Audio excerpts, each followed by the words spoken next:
नमस्कार मोर प्रत्येक ख्रीष्टीय बापा माँ भाई भूणी आमर सम्मेलन तो बर्तमान आपण मैंने देखुं वीडियो मोर प्रत्येक दर्शक भाई भूणी समस्त को मो यूट्यूब चैनल स्वागत। बर्तमान मो को गोटे समस्या दुखर कथा कहवाक जाऊँगी। बर्तमान मु एबे सेरंग हॉस्पिटल अच्छी देखंतु भाई माने दर्शक बंधु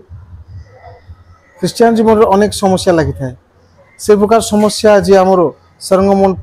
बाप्टिस्ट मंडल पालक को प्रति पड़ी। आज हठात तांके बापा पो बाइक रे जीवा टाइम रे पड़ी गले बहुत आघात होती बापा को तांको शरीर रे बहुत चोट आसी ए चोट आज कहीं नुहे आज तो होती एक्सीडेंट आज बाधा अच्छे हॉस्पिटल अच्छा सत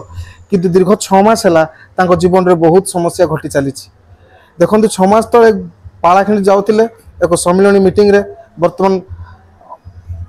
गत वर्ष बाप्टिस्ट सम्मेलन कर्मकर्ता थे तो से समय जीवा टाइम रे एक्सीडेंट है गुमा थाना सामने तांकोरी गोटे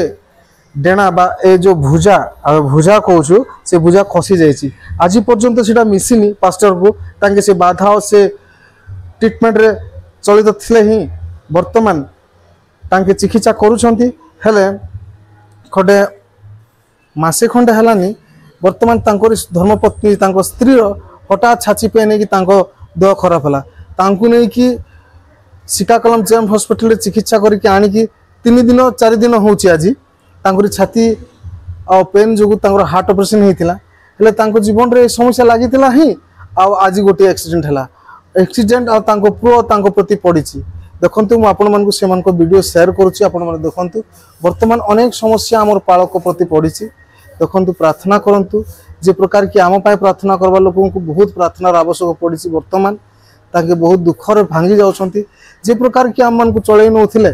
पालक भाव से प्रकार जे भलरे शांति रे ताके परमेश्वर को उपासना करबे आ आपण मन प्रार्थना करबे सेवा करबे आ आपण ग्राम रे आपण मंडली रे ताके पुरोहित काम करबे एतिने मते ताको प्रति ताको परिवार प्रति प्रार्थना करंतु। वर्तमान चालंतु मु कहबारे बहुत देरी करूची वर्तमान तांकर वीडियो देखंतु ताके की प्रकार अछंती।